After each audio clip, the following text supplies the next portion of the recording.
अस्सलाम वालेकुम नाज़रीन, आप देख रहे हैं प्रोग्राम दो टोक। मैं हूं किरण। सानिया है 9 मई के मुल्जिमान का ट्रायल और फौजी अदालतों का मुस्तकबिल तय करने के लिए सुप्रीम कोर्ट में आज अहम समाअत हुई है। चीफ जस्टिस ऑफ पाकिस्तान ने जल्द फैसला सुनाने का इंदिया देते हुए कहा है कि हम मंगल तक इस केस का नतीजा निकालना चाहते हैं, लेकिन हुकूमत ने अभी से अपनी नीयत जाहिर कर दी है। क्या कहा है, पहले जरा वो सुन लीजिए। ये भी मुझे लगता है कि ये 9 से 7 और 7 से हो सकता है 5 और 5 से 4 पे चला जाए। अंदेशा है फैसला भी जो है वो 14 मई के पंजाब में इलेक्शन जैसे किस्मत से जो है वो 2-4 ना हो। अगर आर्मी एक्ट 1952 जो है, अगर उसके तहत किसी का ट्रायल नहीं हो सकता, उसके तहत किसी के खिलाफ मुकदमा दर्ज नहीं हो सकता, उसको कलअदम करार दे दें। हुकूमत का काम मुल्क में कानून की अमलदारी कायम करना होता है। अगर हुकूमत ही खुलेआम फैसले मानने से इनकार करते तो मुल्क चलेगा कैसे? अगर हुकूमत ने तय कर लिया है कि फैसले की कोई हैसियत नहीं है तो फिर अदालतें क्यों कायम कर रखी हैं? सुप्रीम कोर्ट के पंजाब में इलेक्शन कमीशन के फैसले के साथ जो कुछ किया तारीख के औराक में वो भी महफूज हो चुका है। गुज़िश्ता रोज़ नाज़रीन जब सुप्रीम कोर्ट में समाअत का आगाज़ हुआ तो नामज़द चीफ जस्टिस फाइज़ ईसा ने बेंच पर एतराज़ उठाते हुए कहा कि वो इस बेंच को अदालत ही नहीं मानते। जब तक supreme court practice and procedure bill का फैसला नहीं होता वो बेंच में नहीं बैठ सकते। जस्टिस सारिक मसूद ने भी अपने एतराज़ात का इजहार किया। दोनों मोअज़्ज़ज़ जज साहिबान के एतराज़ात के बाद चीफ जस्टिस ने 7 रुकनी नया बेंच तश्कील दे दिया। आज केस की समाअत के दौरान चीफ जस्टिस ने अहम रिमार्क्स देते हुए कहा कि अगर कोई शहरी किसी फौजी को बगावत पर उकसाता है तो उसका ट्रायल मिलिट्री कोर्ट में हो सकता है। ये कहना है कि आम शहरी का कभी फौजी अदालतों में ट्रायल नहीं हो सकता, ये दुरुस्त नहीं है। फौज ने सिविलियंस की हवालगी की दरख्वास्त में ठोस बुनियाद नहीं दी है। देखना होगा कि एटीसी जज ने किस बुनियाद पर मुकदमात फौजी अदालत में मुंतकिल किए। ये पहली दफ़ा नहीं जब मुल्क में शहरियों के केसेस फौजी अदालतों में चले हों और मामला सुप्रीम कोर्ट गया हो। 2015 में नाज़रीन आर्मी पब्लिक स्कूल पर हमले के बाद आइन में 21वीं तरमीम की गई। आर्मी एक्ट 1992 में तरमीम हुई और यूं मुल्क में 2 साल के लिए फौजी अदालतें कायम की गईं। 2017 में इन अदालतों की मुद्दत में मजीद तोसी की गई और 30 मार्च 2019 को उनकी मुद्दत ख़त्म हो गई। इन अदालतों में दहशतगर्दों का ट्रायल होना था, जिनमें इदारों, सिविल और फौजी तनसीबात पर हमला करने वाले, मुल्क में दहशत और अदम तहफ़्फ़ुज़ का माहौल पैदा करने वाले भी शामिल थे। इस दौरान हुकूमत ने 700 से ज़ायद केसेस फौजी अदालतों को भिजवाए थे। 546 केसेस के फैसले हुए थे। 310 मुल्जिमान को सजाए मौत और 234 को मुख्तलिफ सजाएं सुनाई गई थी, जबकि 2 मुल्जिमान को बरी किया गया था। जब फौजी अदालतें कायम हुई तो उस वक्त भी इंसानी हुकूक के रहनुमाओं और वकला ने तहफ़्फ़ुज़ात का इजहार किया था। मामला सुप्रीम कोर्ट गया था और उस वक्त के chief justice mister justice Nasir ul Mulk ने 17 रुकनी बेंच तश्कील दिया था। 17 में से 11 जजेस ने फौजी अदालतों के हक में फैसला किया था, जबकि 6 जजेस ने इससे इख्तिलाफ किया था। अदालतों से सजा पाने वाले 200 से ज़ायद मुल्जिमान ने पेशावर हाई कोर्ट में अपीलें दायर की और जस्टिस वकार सेठ ने फौजी अदालतों के फैसलों को मुअत्तल करते हुए उनको रिहा करने का हुक्म दे दिया था। वफाकी हुकूमत ने फैसले के खिलाफ सुप्रीम कोर्ट का दरवाज़ा खटखटाया तो अदालत ने हाई कोर्ट का फैसला मुअत्तल कर दिया था। इसी सारे मामले पर बात करने के लिए प्रोग्राम में आज मुझे कर्नल इनाम साहब ज्वाइन के साथ सीनियर एनालिस्ट हैं अतर काज़मी साहब भी मुझे प्रोग्राम में ज्वाइन कर रहे हैं। मैं आप दोनों मेहमानों की शुक्रगुजार हूँ। अतर काज़मी से आगाज़ करते हैं। अतर की अदालत ने 2015 में मिलिट्री कोर्ट्स के हवाले से के हक़ में फ़ैसला सुनाया था। 2020 में पेशावर हाई कोर्ट ने मिलिट्री कोर्ट्स के से सज़ा याफ्ता 200 मुल्जिमान को बरी किया तो सुप्रीम कोर्ट ने इस फैसले को भी मुअत्तल कर दिया। अब क्या यही उम्मीदें हैं आपको सुप्रीम कोर्ट से? देखिए, पहले तो इशू ये है कि उस जमाने में एक आईनी तरमीम हुई थी जिसके तहत फौजी अदालतें बनाई गई थी। यहाँ पे मुकदमा थोड़ा सा डिफरेंट है कि क्या सिविलियंस के इस तरह आर्मी एक्ट के तहत मुकदमा चल सकता है या नहीं चल सकता। ये वो कानूनी नुक्ता है जिसके ऊपर अब अदालत ने सिचुएशन को क्लियर करना है और मोअज़्ज़ज़ अदालत जो मुनासिब समझेगी इस हवाले से फैसला देंगे। देखिए, इसमें 2 चीज़ें, एक चीज़ तो ये है कि 9 मई से इनकार नहीं किया जा सकता। जो 9 मई को हुआ वो कतन काबिल कबूल नहीं है। किसी भी महज़ब मुआशरे में आपको एहतजाज का हक होता है, जमहूरी मुआशरे में, लेकिन ये आप इजाज़त नहीं दे सकते कि आप अपने इदारों के ऊपर हमला कर दें, जलाओ घेराव करें। तो 9 मई को अलहदा रखा जाए और ये इस चीज़ का मुकदमा नहीं है कि आया 9 मई हुआ या नहीं हुआ, उन लोगों को सजा सजाएं मिलनी चाहिए या नहीं मिलनी चाहिए। मुकदमा ये है कि उन लोगों के खिलाफ जो कानूनी कार्रवाई होगी वो किस आइन के, किस शिक के या किस कानून के तहत होगी, उसके ऊपर ये हो रहा है। तो लगता है इसी तरह की अदालत इसको सिचुएशन को क्लियर करेगी, लेकिन बहुत सारे वकला का, जो आईनी माहिरीन है, उनका ये मौकिफ है कि जो दहशतगर्दी की अदालतें हैं वहां पे ये मुकदमात चलने चाहिए, फौजी अदालत नहीं चलने चाहिए। लेकिन चलें, जो आपने आगाज किया जिस बात से, वो तो चलें नुक्ता क्लियर है ना, लेकिन जिन तहफ़्फ़ुज़ात का इजहार किया गया है, जो नुकात भेजे गए हैं एटीसी की तरफ से, वो दुरुस्त बुनियाद पर भेजे गए हैं, आप समझते हैं? देखिए, जिस तरह मैंने पहले भी अर्ज की कि ऑब्वियसली मैं कानूनी माहिर तो नहीं हूं, लेकिन जो हम चीज मीडिया में देखते हैं, जिस तरह चीजें रिपोर्ट हो रही हैं, उसमें यह लगता है कि बहुत सारी उसमें ऐसी चीजें हैं जिनके ऊपर सवालिया निशान उठता है कि जो आज मोअज़्ज़िज़ अदालत ने भी पूछा कि ये तहकीकात किस तरह हुई, किस बुनियाद के ऊपर मुकदमे को आगे भेजा गया, वो जो फ्लो ऑफ इंफॉर्मेशन है जो पब्लिक में होना चाहिए, वो बहुत सारी चीजें कहीं ना कहीं आपको मिसिंग लगती हैं। और उसमें एक बड़ी वजह यह भी है कि जो हुकूमत का अपना सियासी किरदार है, उसने भी सारे मामले को मुतनाज़ा बनाने में बड़ा इंपॉर्टेंट रोल प्ले किया है कि आप प्रेस कॉन्फ्रेंसेस करें, पीछे आप मुराद राज साहब की तस्वीर लगाएं, दीगर कायदीन की तस्वीर लगाएं, पर जब वो प्रेस कॉन्फ्रेंस कर लें तो वो आप उनको साइड पे कर दें। तो ये एक बड़ा इश्यू है कि जिस तरीके से इसके ऊपर सियासी बयानियां बनाने की कोशिश की गई, वो भी जो है ना एक प्रॉब्लमैटिक चीज है। ठीक। कर्नल इनाम साहब भी मुझे ज्वाइन कर चुके हैं, मिलिट्री कोर्ट्स के हवाले से बेहतरीन अपना तजर्बा और तज्जिया रखते हैं, सीनियर वकील भी हैं। बहुत बहुत शुक्रिया इनाम साहब आपके वक्त के लिए। सर, ये 2015 में भी मुकदमात चले, लेकिन वो दहशतगर्दी के खिलाफ थे। तनकीद उस वक्त भी सर हुई थी कानून के हवाले से, लेकिन उस वक्त इस मामले को किस तरह से देखा गया, किस तरह से उसको देखा गया, किस तरह से सारे मामलात को लेकर आगे बढ़ा गया। अब सर, अब जो तनकीद हो रही है उसको आप किस तरह से देख रहे हैं कि क्या इसमें रीज़न सिर्फ यही है कि ये जो सियासी मुजाहिरीन हैं उन पर ये केसेस हो रहे हैं, उनके ट्रायल हो रहे हैं, ये इस वजह से तनकीद हो रही है, या मामला कुछ और है सर? असल में बात दरअसल ये है, पहली बात तो ये है कि सबसे पहली पिटीशन खान साहब की आई सुप्रीम कोर्ट में, और उसकी फ़ौरन फिर उसके बाद उसकी ऑब्जेक्शन लगा, फिर साथ ही उसकी समाअत हो गई। काजी फैज़ ईसा साहब जब कल कोर्ट में बेंच में तशरीफ़ लाए तो उन्होंने भी ये सवाल उठाया कि जो पिटीशन जो सबसे पहले जो आई थी उसको अभी आपने किस प्लान के तहत उसके नीचे रखा, अब वो नीचे चली गई है, ऊपर कोई और पिटीशन आ गई। हालांकि अभी मसला ये था कि कल तक जब खान साहब वज़ीर-ए-आज़म थे तो खान साहब के ज़माने में 25 सिविलियंस का ट्रायल हुआ, और ज़ाहिर है इनकी concurrence, he was prime minister, chief executive थे, इनकी कंकरेंस से हुआ, क्योंकि उस वक्त बाजवा साहब और खान साहब एक पेज पे थे, तो इनको कोई ह्यूमन राइट वायलेशन का ख्याल नहीं आया कि इंसानी हकूक़ किधर चले गए। हम तो डे वन से ही मिलिट्री कोर्ट्स के ख़िलाफ़ थे कि सिविलियन का ट्रायल नहीं होना चाहिए। लेकिन वो जो 25 लोगों का ट्रायल हुआ, जिनको अभी हमने हाई कोर्ट में चैलेंज किया हुआ है, उसमें तो कोई वकील भी नहीं दिया गया, उनकी फैमिलीज़ को भी नहीं पता था। उनमें से 20 ऐसे लोग हैं जिनकी फैमिलीज़ को उस वक्त पता चला जब वो जेल में पहुँच चुके थे, उनमें से 3 को सज़ाए मौत दी गई।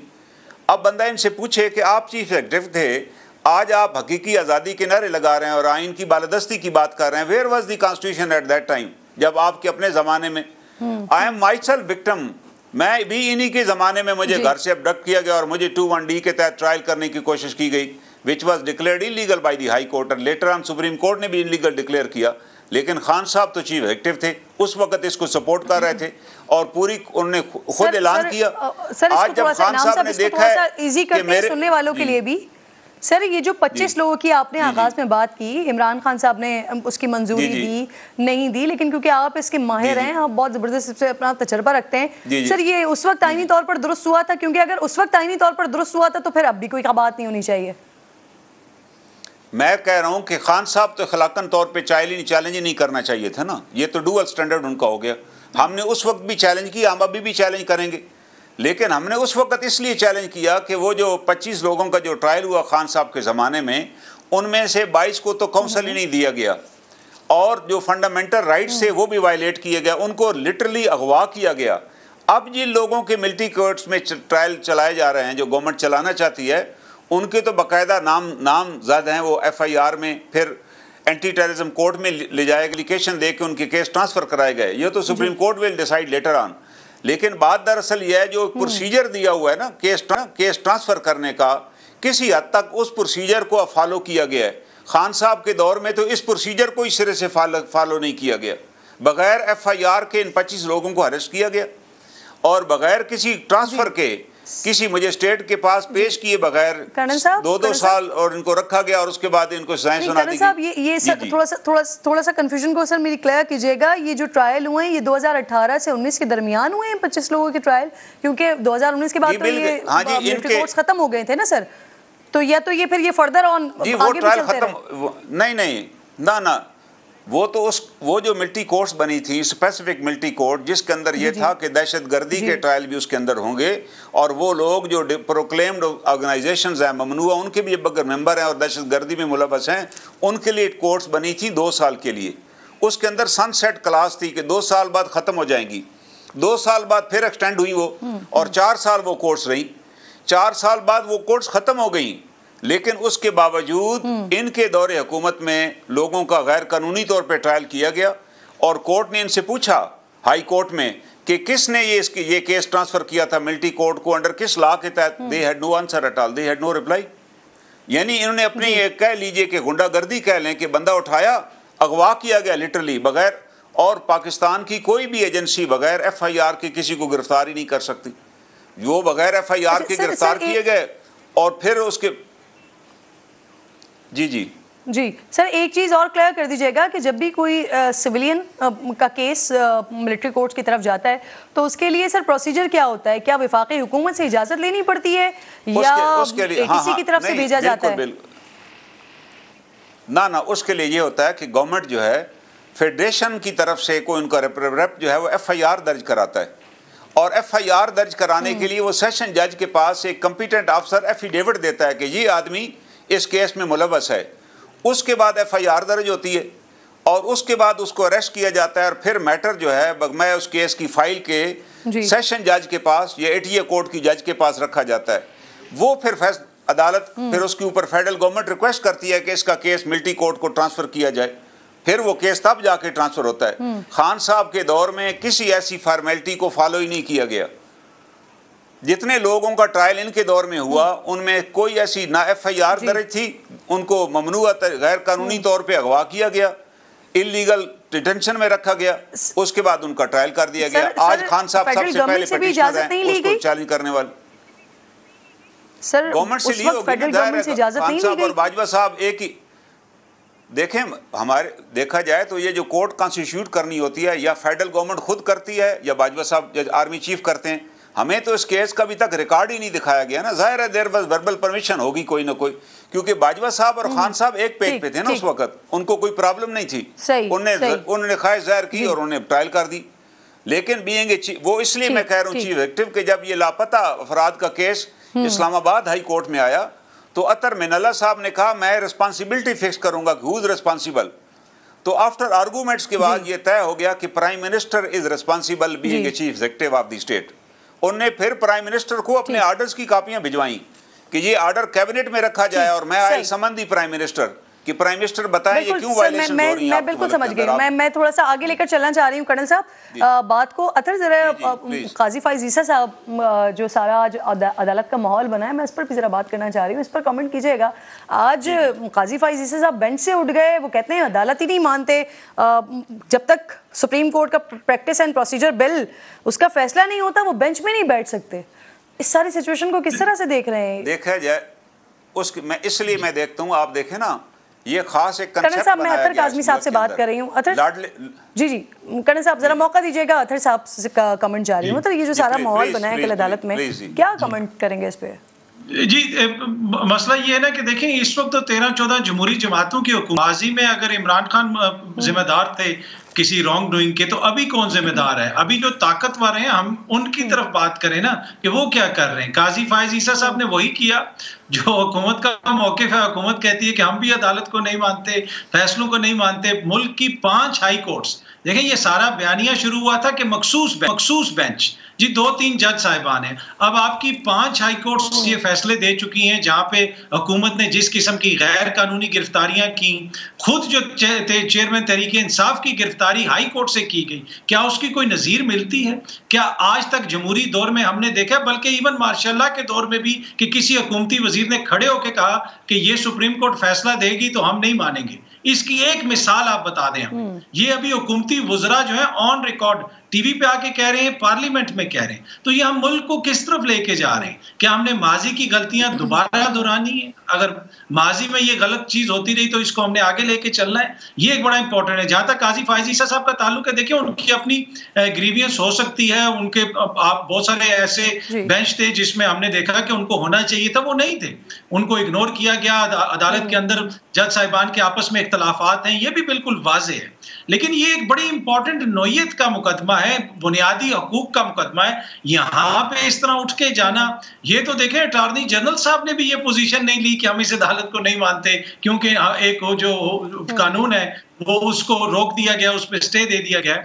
तो ये तो जो काजी फायज ईसा साहब ने पोजीशन ली वो मेरे लिए बड़ी हैरत अंगेज थी कि ये तो इतनी हार्श पोजीशन तो हुकूमत नहीं ले रही है, जिनका बिल जो है रोका गया है, और फिर उनको 3 महीने पहले नामजद कर देना, ये भी हो सकता है आने वाले दिनों में अटॉर्नी जनरल का, हुकूमत का भी यही मौक़िफ़ हो जाता है।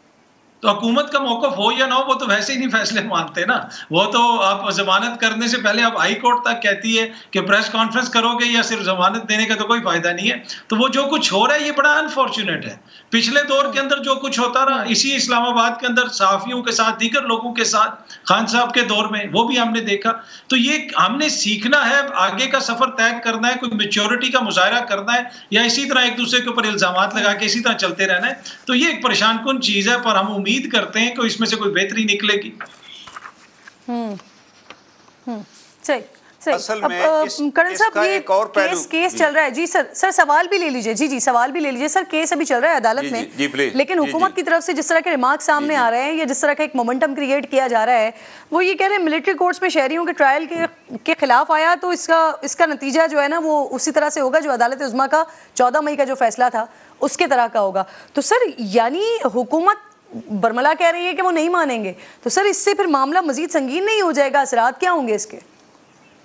आप थोड़ा सा उसमें आप सुप्रीम कोर्ट के जजेस का कंडक्ट भी देखिए ना, चीफ जस्टिस का कंडक्ट भी देखिए जरा। आप ये देखें ना, काज़मी साहब ने काजी फायज ईसा साहब के बारे में बात की। मैं एक चीज़ आपको रिमाइंड कराना चाहता हूँ। काजी साहब ने एक केस था जिसके अंदर काजी साहब ने एक डॉक्यूमेंट पेश किया कोर्ट के अंदर। उन्होंने कहा ये मुझे एक डॉक्यूमेंट रिसीव हुआ है। खान साहब वज़ीर आज़म थे, उन्होंने एक कौमी असम्बली के मेंबर के हल्के के लिए को गालबन 6 करोड़ की ग्रांट भेजी है, जो कि फेडरल गवर्नमेंट किसी एमएनए को ग्रांट नहीं दे सकती। ये प्रोविंशियल मैटर है। It was a political bribe, जिसके ऊपर एक बेंच बना। जस्टिस गुलजार साहब उस बेंच को हेड कर रहे थे। वो डॉक्यूमेंट पेश किया गया। उस डॉक्यूमेंट पे प्राइम मिनिस्टर को नोटिस किया गया, और बजाय कि प्राइम मिनिस्टर उसके अंदर एफिडेविट देते, कहा गया कि ठीक है जी, बस सिर्फ प्रिंसिपल सेक्रेटरी एफिडेविट दे दें कि हमने कोई फंड्स जारी नहीं किए। हालांकि कानून ये था कि प्राइम मिनिस्टर पे एलिगेशन है कि उनने फंड इशू किया, वो उनको प्राइम मिनिस्टर को बचाया गया उस केस में। वो डॉक्यूमेंट मौजूद था और कानून ये होना ये चाहिए था, उस डॉक्यूमेंट को फाइनेंस मिनिस्ट्री को भेजा जाता और मुतलका बेंच को भेजा जाता, जिन्होंने 6 करोड़ भेजे थे। क्या प्राइम मिनिस्टर ने ये अमाउंट इशू की है? अगर इशू की है तो इट वॉज अ मिसकंडक्ट। लेकिन उन्होंने कहा कि नहीं, आप एफिडेविट न दें, आपका प्रिंसिपल सेक्रेटरी, भाई इल्ज़ाम प्राइम मिनिस्टर पे है, आप सेक्रेटरी का कैसे एफिडेविट ले सकते हैं? तो प्रिंसिपल सेक्रेटरी ने एफिडेविट दिया, और डिसीजन क्या आया वो भी सुन लीजिए। जस्टिस गुलजार साहब ने कहा कि आइंदा खान साहब का कोई भी केस अगर होगा, ये डिसीजन है इनका सुप्रीम कोर्ट का, उसमें काजी फायज ईसा साहब नहीं बैठेंगे। ये क्योंकि उस वक्त खान साहब लाडले थे ना, इनको लाडला बना के लाया गया था। ये भी दुनिया में कभी नहीं हुआ कि जी आइंदा जो खान साहब का केस होगा तो काजी साहब नहीं बैठेंगे। इसके ऊपर, इस फैसले के ऊपर बलूचिस्तान हाई कोर्ट बार ने रिव्यू फाइल किया सुप्रीम कोर्ट में कि आपके पास ये इख्तियार ही नहीं है किसी एक जज को ये कह देना कि फलां मुल्ज़म के खिलाफ को केस हो तो आप बैठे ही नहीं। ये आप कैसे डिसाइड? हाँ, किसी पार्टी को तो हक हासिल है कि एतराज़ करेगी, उस जज पे मुझे एतराज़ है, और वो एतराज़ सुना भी जाए, और अगर एतराज़ में कोई वजन है तो माना भी जाए। लेकिन यहाँ ये सुप्रीम कोर्ट के चीफ जस्टिस का ये ऐलान कर देना कि काजी साहब ही नहीं बैठेंगे, और जब ये फैसला मौजूद है, अभी तक वो रिव्यू पेंडिंग है, फैसला नहीं हुआ अभी तक।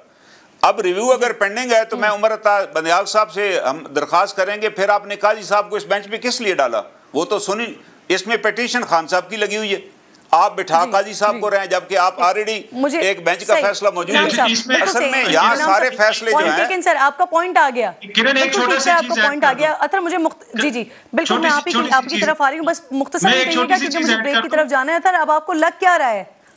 जी अच्छा, मैं इसमें सिर्फ ये ऐड करूं कि ये जो कर्नल साहब जिस केस का जिक्र कर रहे हैं वो काजी फायज ईसा साहब मुकदमा किसी और बेंच में बैठे थे और उनको व्हाट्सएप के ऊपर कोई चीज मौसूल हो गई थी। ये दुनिया की कौन सी सुप्रीम कोर्ट में कोई जज व्हाट्सएप के ऊपर उसको कोई चीज आती है और उसके ऊपर वो कर देता है, जिसकी कोई नजीर अगर दुनिया की तारीख, जुडिशल तारीख में कोई बता दें किसी भी मुआशरे में तो फिर तो ठीक है। और फिर उन्होंने और उनकी जो एहलियां, उन्होंने वाज़े खत लिखे इमरान खान साहब के खिलाफ। वो एक पूरा उसकी एक पूरी वो तारीख है कि काजी साहब का क्या मौकिफ था इमरान खान साहब के हवाले से, और फिर वो जो उस वक्त की अदालत थी, उस वक्त के चीफ जस्टिस साहब ने फिर ये फैसला दिया। तो ये जो डॉक्यूमेंट आया था वो कोई डॉक्यूमेंट किसी पटिशन में नहीं आया था, ये बताना बड़ा जरूरी है। वो जज साहब को व्हाट्सएप के ऊपर से मिल गया था और उन्होंने ये भी नहीं बताया कि किसने भेजा। लेकिन देखें काजी फायज ईसा के हवाले से इमरान खान साहब भी फिर अपने मौक़िफ़ से पीछे हट गए थे ना। ये भी तो फिर सिलसिला आगे बढ़ा। बहुत बहुत शुक्रिया आप दोनों मेहमानों का, आप लोग साथ मौजूद थे। एक छोटा सा ब्रेक ले रही हूँ, ब्रेक के बाद वापस आऊँगी। मईशत के हवाले से बात करते हैं, वक्त बहुत कम रह गया है, IMF के साथ अभी तक मुआहदा हुआ नहीं है, कितने मुश्किल हालात हो सकते हैं और मामलात हो सकते हैं, बात करेंगे ब्रेक के बाद। प्रोग्राम में एक बार फिर आपको खुशामदीद कहती हूँ। पाकिस्तानी मईशत के लिए सख्त तरीन घड़ियाँ हैं। पाकिस्तान के लिए IMF प्रोग्राम का आखिरी हफ्ता शुरू हो गया है। आगे के लिए डील या नो डील चंद रोज़ में ऑब्वियसली ये वाज़े होना है। पाकिस्तान हालिया प्रोग्राम के अख्ताम से पहले IMF के मुअत्तल फंड्स हासिल करना चाहता है, जिसके लिए पहले इसहाक डार ने अमरीकी सफ़ीर से मदद की दरख्वास्त की। फिर फ्रांस में वज़ीर आज़म ने अमरीकी सदर के नुमाइंदे खुसूसी साबिक़ वज़ीर ख़ारजा जॉन कैरी और IMF की मैनेजिंग डायरेक्टर से अलग-अलग मुलाकातें की हैं, लेकिन कोई बाज़ाब्ता नताइज सामने नहीं आए हैं। वज़ीर आज़म ने जल्द फ़ंड्स के इजरा की उम्मीद तो जाहिर की है, लेकिन वज़ीर ख़ारजा के तेवर कुछ और ही बता रहे हैं। मईशत की जो बिगड़ती हुई सूरत हाल है ना, इसके बाद इसहाक डार भी बिगड़ने लगे हैं। कल IMF मुआहदे के हवाले से सवाल पूछने पर सहाफ़ी से लड़ पड़े। आखिर वज़ीर ख़जाना की फ्रस्ट्रेशन ये बता क्या रही है? क्या खदशात बढ़ गए हैं? अब दूसरी तरफ नाज़रीन, मिसाक़े मईशत की आवाज़ें भी आ रही हैं। आसिफ जरदारी ने आज सनतकारों से मुलाकात की, उनसे कहा कि वो मिसाक़े मईशत पर दस्तखत के लिए तैयार हैं। जबकि सैलाब मुतासरीन के फ़ंड्स के मामले पर हुकूमत से रूठे हुए वज़ीर ख़ारजा भी आज अपनी पोजीशन से पीछे हटते हुए दिखाई दिए हैं। बिलावल ने कहा कि इस वक्त पीपल्स पार्टी की सियासी यारी मुस्लिम लीग नून से है। शहबाज शरीफ जैसी मेहनत से काम करने वाले वज़ीर आज़म कहते हैं नहीं देखे उन्होंने। फ़ंड्स की यकीन दहानी के बाद वो वज़ीर ख़जाना के मशकूर भी दिखाई दिए हैं। तो क्या गंभीर माशी सूरत हाल ने ये दूरियां जो है वो ख़त्म कर दी हैं या फिर करिश्मा साजी हो गई है? चंद दिन पहले वज़ीर आज़म ने सरमायाकारी में सहूलतकारी पर खुसूसी काउंसिल की तश्कील दी है, जिसमें आर्मी चीफ भी शामिल होंगे। स्पेशल इन्वेस्टमेंट फैसिलिटेशन काउंसिल के नाम से बनाई गई इस खुसूसी कमेटी का मकसद दिफा, वजारत मादनियात, IT और तवानाई के शोबों में गल्फ ममालिक से सरमायाकारी के अमल को बेहतर बनाना है। वज़ीर मुमलिकत मुसद्दिक़ मलिक के मुताबिक यही वो प्लान भी है जो अब सामने आ गया है। अब जबकि हुकूमत सिर्फ 2 महीने की मेहमान है, इस सिनेरियो में ऐसे इक़दामात कितने संजीदा हैं ये तो ऑब्वियसली वक्त बताएगा। लेकिन ऐसे वक्त में जब ख़जाना खाली हो और पाकिस्तान IMF का सवाली हो, ख़ुद को अवामी नुमाइंदे कहने वाले अपनी मराद बढ़ाने के लिए कानून साजी में मसरूफ़ हों, तो ये तो फिर बहुत बड़ा सवाल उठ जाता है। मुल्क के सबसे बड़े ऐवान सेनेट में गुज़िश्ता दिनों चेयरमैन, डिप्टी चेयरमैन और अरकान की मराहत में इजाफे के 3 बिल मंजूर हुए हैं, जिनके तहत नाज़रीन मौजूदा हों या साबिक हों तमाम चेयरमैन को ताहयात मराहत मिलेंगी। चेयरमैन सेनेट रहने वाला लाइफ टाइम प्रोटोकॉल, 12 मुलाजमीन दौरान सफ़र 10 सिक्योरिटी एहलकार रख सकेंगे। दफ्तरी अखराजात 6000 से बढ़ाकर 50,000, सवाबदीदी फंड्स भी दुगने, हाउस रेंट 1 लाख से बढ़ाकर 2.5 लाख रुपए। अगर अपना घर नहीं है तो माहाना 5 लाख रुपए भी होगा रेंट की मद में। घर की तज़यीन और आराइश के लिए वन टाइम अखराजात 1 लाख रुपए से बढ़ाकर 50 लाख रुपए।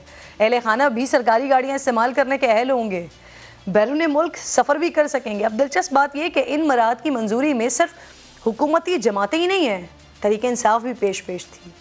तनकीद के बाद नून लीग और पीपल्स पार्टी की तरफ से कौमी असम्बली में इसकी मुखालिफत और सपोर्ट न करने की बातें हो रही हैं। सेनेटर ताज हैदर कहते हैं कि सेनेट के अगले सेशन में इसकी मनसूखी के लिए बिल पेश किया जाएगा। लेट्स सी क्या किया जाता है। बिलाल कियानी साहब कोऑर्डिनेटर टू PM हैं, मुझे प्रोग्राम में ज्वाइन कर चुके हैं स्टूडियो। बहुत शुक्रिया आपका। अस्सलाम वालेकुम बिलाल। वालेकुम सलाम। सबसे पहले तो जो सबसे इंपॉर्टेंट क्वेश्चन है और सब लोग जानना चाहते हैं, 1 हफ्ता बचा है, IMF से अब तक डील फाइनल नहीं हुई है। जिस तरह की हम या कह लीजिए फ्रस्ट्रेशन या जिस तरह के बयानात या जिस तरह की मैं आनिया जानिया इस वक्त देख रही हूँ, तो उससे कुछ सही वाइब्स नहीं आ रही हैं। क्या वजह है? हुकूमत ने IMF की हर तरह की शर्त भी मान ली, बजट भी उनसे आदाद शुमार शेयर किया गया, लेकिन फिर भी हम नतीजे पर नहीं आ पाए, डेडलॉक अभी तक बरकरार है, क्यों? जी देखिए, बिस्मिल्लाहिर्रहमानिर्रहीम, एक तो जी बहुत शुक्रिया मुझे अपने शो में शामिल करने के लिए। देखिए, जैसे कि आप जानती हैं और आपने भी जिक्र भी किया कि जो पेरिस जो कॉन्फ्रेंस पे या फाइनेंशियल मूट पे जो प्राइम मिनिस्टर साहब जहाँ पे उन्होंने शिरकत की, उसकी साइडलाइंस पे उनकी MD IMF के साथ भी मुलाकात हुई है, और उसके अंदर जो हमारा मौजूदा प्रोग्राम है IMF का वो भी अंडर डिस्कशन आया। और जो एक पहले से एक सिलसिला जारी था जिसमें हम एक 9th रिव्यू को मुकम्मल करने की कोशिश कर रहे हैं। जैसे कि आपने सही कहा कि हम समझते हैं कि हम 9th रिव्यू के लिए जो शराइत थी वो पूरी कर चुके हैं और काफ़ी देर से पूरी कर चुके हैं। उसके बाद उन्होंने बजट के नंबर्स मांगे थे, वो बजट के नंबर भी उनसे शेयर कर लिए गए थे। अब उसके ऊपर उनके कुछ पॉइंट्स हैं तो वो भी अब हम डिस्कस कर रहे हैं। और यही बात आपने देखी होगी कि वज़ीर आज़म साहब ने अपनी MD IMF के साथ मुलाकात के बाद एक ट्वीट किया था जिसमें उन्होंने कहा था कि हम स्टेप्स ले भी चुके हैं और आगे भी जो लेने की ज़रूरत है वो उस पर काम करने को तैयार हैं। तो वो एक अमल in light of that meeting अभी तक जारी है। और जो पहले एक रोज़ाना की बुनियाद के ऊपर एक डायलॉग या एक जो मीटिंग्स का सिलसिला, वर्चुअल मीटिंग्स का सिलसिला था, वो IMF के साथ जारी है। तो अभी भी दोनों साइड्स इस चीज़ पे काम कर रही हैं। इसहाक डार साहब ने अमेरिका से मदद मांगी है, कोई नतीजा आने की उम्मीद है? नहीं, अमेरिका से मदद किस लिहाज से जी, किस लिहाज से आप? मीटिंग्स हो रही हैं, मीटिंग्स तो होती रहती हैं जी। देखिए, US एम्बेसडर से वो मिलते हैं, दीगर लोगों से मिलते हैं। अमेरिकी सफीर के लिए कहा ना कि वो हमारी मदद करेंगे, तो जवाब क्या मिला? देखिए, US एम्बेसडर से, दीगर एम्बेसडर से मिलना तो वैसे भी वज़ीर ख़जाना और दीगर वज़रा, ये स्टेट क्राफ्ट का रोज़ाना की बुनियाद पे ये काम चलता रहता है। और सिर्फ US एम्बेसडर ही नहीं मगर और एम्बेसडर्स के साथ भी मुलाकात करना और IMF के मामले पर बाकायदा नहीं। वो देखिए, दीगर जब डिप्लोमेटिक डिस्कशंस होती हैं, जवाब क्या आया? नहीं देखिए, डिप्लोमेटिक डिस्कशंस जब होती हैं तो तब यकीनन खासतौर पर वज़ीर ख़जाना के साथ तो स्टेट ऑफ पाकिस्तान इकॉनमी ज़रूर अंदर डिस्कशन आती है। और जब आजकल के हालात में IMF के प्रोग्राम के ऊपर भी एक डिस्कशन नेचुरल है तो उस हवाले से वो होती है। मगर देखिए, हम तो बुनियादी तौर पे IMF के साथ उनके प्रोग्राम की 9th रिव्यू को मुकम्मल करने के लिए और ये ट्रांच देने के लिए उनके साथ डायरेक्टली एक डायलॉग में इन्वॉल्व हैं। और अभी भी हम इंशाल्लाह पूरी उम्मीद है कि ये मुकम्मल हो जाएगा। दोनों साइड इसी तरह ही काम करें। आपने देखा कि वज़ीर आज़म साहब की तरफ से भी और MD IMF की तरफ से भी काफ़ी इंकरेजिंग और पॉजिटिव मैसेजिंग आई थी। और उसके बाद क्योंकि उनकी सतह पे तो एक पॉलिसी लेवल लार्ज जो आपके बड़े मसाइल होते हैं या बिग लेवल जो डिस्कशन होती है, क्या रिस्पॉन्ड आया? नहीं देखिए, वो तो वज़ीर ख़जाना और US एम्बेसडर की एक जनरल बातचीत हुई है। हाँ, वो एक US एम्बेसडर पे खुद है कि अगर वो मुनासिब समझते हैं वो अपने स्टेट डिपार्टमेंट के थ्रू करते हैं, क्योंकि IMF के बोर्ड के ऊपर और दीगर ममालिक की रिप्रेजेंटेशन पहले भी डिस्कशन हुई, बजट के दौरान भी डिस्कशन हुई। हम हर तरह से शराइत को मुकम्मल कर रहे हैं, नंबर्स भी शेयर कर रहे हैं, दीगर चीज़ें भी हो रही हैं, बट उसके बावजूद भी हम 9th रिव्यू की तरफ नहीं जा पा रहे हैं। इससे पहले भी जितने मीटिंग्स होते रहे वो बेसूद साबित हुए।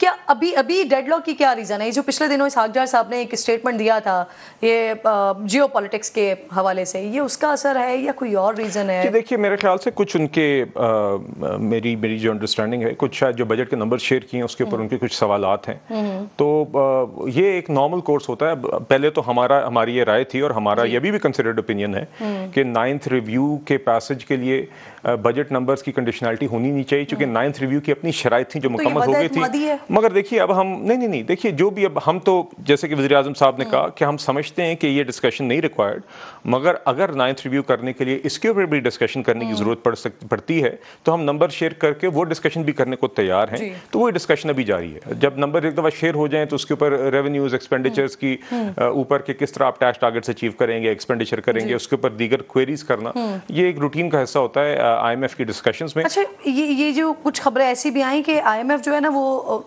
इस बात पर यकीन करने को तैयार नहीं है कि हम वादे पूरे करेंगे। और उसकी फिर ताज़ा मिसाल ये जो सेनेट चेयरमैन के हवाले से मराहत का जो बिल आया है वो भी एक इसकी ताज़ा मिसाल है ना कि एक मईशत जो कि बिल्कुल डिफ़ॉल्ट के दहाने पर खड़ी हुई है, वहाँ के हुक्मरानों के लिए जो जिस तरह की अय्याशियाँ हैं, तो आप समझते हैं कि एक ये फैक्टर भी है? देखिए, मैं और फिर वो जो खबरें आ रही हैं कि एतमाद करने को तैयार नहीं है। मैं आपको इन दो बातों को ज़रा अलग देख लेते हैं जी। पहली बात जो आपने की ना एतमाद की, देखिए यकीनन एक ट्रस्ट डेफिसिट ख़ास तौर पे इमरान खान साहब की जो हुकूमत थी ना जी, जिस तरीके से वो अपने पहले प्रोग्राम में वादे तोड़ती रही मुस्तकिल, और जाते जाते तो जिस तरह उन्होंने बहुत ही खराब तरीके से इस्माइल साहब ने एतमाद बहाल कर दिया था। जी नहीं देखिए, मगर वो ट्रस्ट डेफिसिट उसके बाद भी जिस तरीके से हम वापस उनको मेज पे लाए, जिस तरह का उनका रवैया उसके बाद भी रहा, हम बड़ी मुश्किल से वापस पे मेज पे लाए, उसके बाद बड़ी मुश्किल से प्रोग्राम चलाया। और मुश्किलात का मतलब क्या है? जब मैं मुश्किल कहता हूँ उसका मतलब ये होता है कि जब आप IMF से डील करते हैं तो किसी भी रिव्यू के अंदर आप कुछ एक्शंस एग्री करते हैं, कुछ चीजें आप एग्री करते हैं कि हम अभी आपको करके देंगे, कुछ चीजों को हम बोर्ड से पहले करके देंगे, कुछ चीजें हम लोग अगले क्वार्टर में करके दिखाएंगे। हमने इस दफा पिछले साल सवा साल में देखा है कि वो उससे हट के अब IMF कह रहा है कि क्योंकि इमरान खान साहब की हुकूमत के दौरान खास तौर पे ये इशू रहा है, तो हमें ये सारी चीजें आप पहले करके दें, हम वो चीजें भी करके वक्त से पहले देते रहें जो आमतौर पे। अब आपने जो गवर्नमेंट कितने % इस पर श्योर है, कितने % आपको नंबर्स की उम्मीद है कि 99% 90% के ये हम IMF के प्रोग्राम में जा रहे हैं? नहीं देखिए, IMF के प्रोग्राम में जाना तो नहीं है, जो 9th रिव्यू है ये हम मुकम्मल करना चाहते हैं जी। और हम इंशाल्लाह वी आर कॉन्फिडेंट जी, because prime minister MD IMF की अच्छी मुलाकात हुई, और उससे होता ये कि उनके नीचे भी जो हमारी इकोनॉमिक टीम है 99% श्योर है। नहीं, I can't put a percentage, I can only say कि जी we are confident and the teams are working very hard. I think दोनों साइड्स की तरफ से एक सही नीयत भी है, एक कोशिश भी है, both sides want to meet somewhere ताकि ये 9th रिव्यू मुकम्मल हो। बिकॉज आई फील कि ना सिर्फ हमारे लिए तो यकीनन एक अच्छा ये इवेंट होगा अगर हमें ये ट्रांश भी मिल जाता है और एतमाद के हवाले से भी, मगर आई थिंक IMF के लिए भी जो एक प्रोग्राम उन्होंने खुद चलाया हो, उसकी शराइत अगर उसकी शराइत मुकम्मल हो और उसके बाद ना रिलीज हो तो IMF के भी ऊपर ये प्लान बी भी आ गया है ना सामने। मुसद्दिक साहब कह रहे हैं यही था वो प्लान बी, तो वो जो प्लान बी है वो तो तवीलुल मुद्दती प्लान बी है, आपके 2 महीने का आपके टाइम रह गया है, आप लोग इसके लिए भी श्योर है ना? वैसे देखिए बात 2 महीने की या इसकी नहीं होती, और मेरे नज़दीक तो कुछ भी प्लान बी नहीं है, ये सारा कुछ प्लान ही होता है। आप A या B पे की तरफ देख नहीं सकते। हमारी मईशत जहाँ पे खड़ी हुई है, हमने डिफ़ॉल्ट भी अवर्ट करते आए हैं, और हमने आगे ज़र मुबादला के ज़खायर भी मुस्तहकम करने, हमने IMF से भी डीलिंग करनी है, हमने दोस्त ममालिक से जो भी हम एक्सटर्नल इन्फ्लोज ला सकते हैं, मतलब कि डॉलर जो मुल्क में ला सकते हैं अभी अपने ज़र मुबादला के ज़खायर मुस्तहकम करने के लिए, वो भी करना है। साथ ही साथ हमने जो भी और इकदाम हम उठा सकते हैं फॉरेन डायरेक्ट इन्वेस्टमेंट लाने के लिए, एग्रीकल्चर प्रोडक्टिविटी लाने के लिए, जो इस काउंसिल का जिसकी तरफ आपने इशारा किया है, जो उसका मकसद है, तो ये सारी चीज़ें इन पैरेलल करनी है। ये नहीं है कि सिर्फ ये करना है, मुझे ब्रेक पे जाना है, शॉर्टली बताएं मियां साहब कब आ रहे हैं? इंशाल्लाह जी, आप देखेंगे इंशाल्लाह इलेक्शन से पहले। इलेक्शन हो रहे हैं अक्टूबर नवंबर में, इलेक्शन कमीशन की जिम्मेदारी है, और हम तो अभी यही समझते हैं कि तभी। बहुत शुक्रिया Bilal, thank you so much for coming at my show. एक छोटा सा ब्रेक ले रही हूँ, ब्रेक के बाद वापस आते हैं तो इसी खबर के हवाले से मजीद आगे बात करेंगे। मियां साहब कब आ रहे हैं? वेलकम बैक वंस अगेन जी। PMLN के बहुत सारे लोग मुख्तलिफ औकात में ये खबरें देते रहे हैं, लेकिन इस बार ये खबर दी गई है, सबा TV के कॉरेस्पॉन्डेंट हैं आसिम नसीर साहब, उनकी जानिब से, और गालिबन उनके पास अपनी खबरों की कंफर्मेशन भी मौजूद है, तो हमने उन्हीं को ही प्रोग्राम में इन्वाइट कर लिया। बहुत शुक्रिया आसिम। मियां साहब कब वापस आ रहे हैं? क्योंकि आपकी खबर है तो आपके पास यकीनन इसकी कंफर्मेशन भी होगी, कोई दिन कोई तारीख वगैरह डिसाइड हो गया है? इस्लामाबाद आ रहे हैं या लाहौर आ रहे हैं, कुछ फाइनल हो गया? लीगी ज़राए क्या बता रहे हैं? देखिए, यहाँ पर जो हमने खबर दी थी आज समा ने, और तमाम पाकिस्तान के नेशनल और इंटरनेशनल भी जितने वॉइस हैं तो तमाम ने उस खबर को लिफ्ट किया है। और अभी जो लंदन में भी मियां मोहम्मद नवाज शरीफ ने उसकी कंफर्मेशन पाकिस्तानी एक खातून सहाफ़ी से गुफ्तगू करते हुए भी की है कि वो दुबई रवाना हो रहे हैं, और उसके बाद वो उनका सऊदी अरब का भी प्लान है। और यही मेरी खबर थी कि नवाज शरीफ ने पाकिस्तान वापसी के लिए अपने मराइल का आगाज़ कर दिया है। और जो सबसे बड़ी, क्योंकि नवाज शरीफ की जो वापसी है उसके अंदर कुछ तकरीबन ये 7-8 मास में आपको बताऊं कि प्लानिंग चल रही थी कि नवाज शरीफ किस तरह वापस आए, क्या फकीदुल मिसाल उनका इस्तकबाल किया जाएगा या उन्हें वैसे ही एक रूटीन की एक प्रवास के जरिए आएंगे। तो अभी तक की जो इतलात है तो वो इस्तकबाल वाला मामला अब लग रहा है वो खटाई की तरफ है। और नवाज शरीफ साहब जो है वो पहले तो जा रहे हैं अपने छोटे भाई और वज़ीर आज़म पाकिस्तान शहबाज शरीफ के साथ दुबई में, और दुबई पहुंचेंगे जहां पर शहबाज शरीफ साहब तो वतन वापस पाकिस्तान आ जाएंगे, लेकिन नवाज शरीफ कुछ रोज वहां पर क़याम करेंगे। और गालिबन ये कहा जा रहा है कि शायद सऊदी अरब के अंदर सऊदी फरमा रवा के साथ एक अहम मुलाकात है, जिसमें फिर वज़ीर आज़म भी जाएंगे और मोहम्मद नवाज शरीफ जो कि पार्टी के कायद हैं वो भी मुतवक्का तौर पर सऊदी अरब में उस सिलसिले में जाएंगे। अब देखना ये है कि नवाज शरीफ का जो सऊदी अरब में जा रहा है वहां से फिर उनकी जो वापसी है उसका क्या प्लान होगा। अब यहाँ से हमारी खबर शुरू होती है कि नवाज शरीफ की बेसिकली जो पाकिस्तान में एंट्री है उसकी अब ये मुकम्मल तौर पर तैयारी भी हो गई है और किसी वक्त भी हो सकता है कि नवाज शरीफ सऊदी अरब से या दुबई से वो रखते सफर बांधेंगे पाकिस्तान का और एक मामूल की प्रवास के जरिए ही वो पाकिस्तान पहुंचेंगे। इस हवाले से उनकी जो लीगल टीम है पाकिस्तान के किस शहर पहुंचेंगे? सॉरी पाकिस्तान के किस शहर पहुंचेंगे? लाहौर या इस्लामाबाद? लाहौर। अभी तक की जो इत्तलात है वो अभी जो इत्तलात आ रही है उसके अंदर दो चीजें। आसिफ, मरियम नवाज साहिबा कई बार कह चुकी हैं, मरियम नवाज साहिबा कई बार कह चुकी हैं कि जी कर लीजिए। मैं ये आपको मुकम्मल कर दूं कि इसके अंदर ये कहा जा रहा है जो हमारे ज़राए की तरफ से हुआ कि अगर लीगल टीम की तरफ से उनकी दरख्वास्त जो उनके ऊपर केस है वो फाइल कर दी जाती है और अदालत की तरफ से कहा जाता है कि नवाज शरीफ सबसे पहले आकर अपने आप को सिलेंडर करें, जेल में जाएं और केस लगाया जाएगा, तो नवाज शरीफ उसके लिए भी हमारे ज़राए ये कंफर्म कर रहे हैं कि तैयार है और वो लाहौर आके अपने आप को लाहौर एयरपोर्ट पर अपनी गिरफ्तारी देंगे और उसके बाद वो जितने रोज के बाद भी जो प्रोसीजर होगा उसके बाद उनकी अदालत में जो केस लगेगा वहां से शायद उन्हें रिलीफ मिले। ये एक ऑप्शन के तौर पे ये देखा जा रहा है और दूसरी ऑप्शन सबको मालूम है कि सजाएं माफ होती है तो उसके बाद ऑब्वियसली इलेक्शन ईयर में मुस्लिम लीग नून ऑब्वियसली यही समझती है कि मियां साहब का इलेक्शन के मौके पर मौजूद होना बहुत ज्यादा जरूरी है। उसी हवाले से आप खबर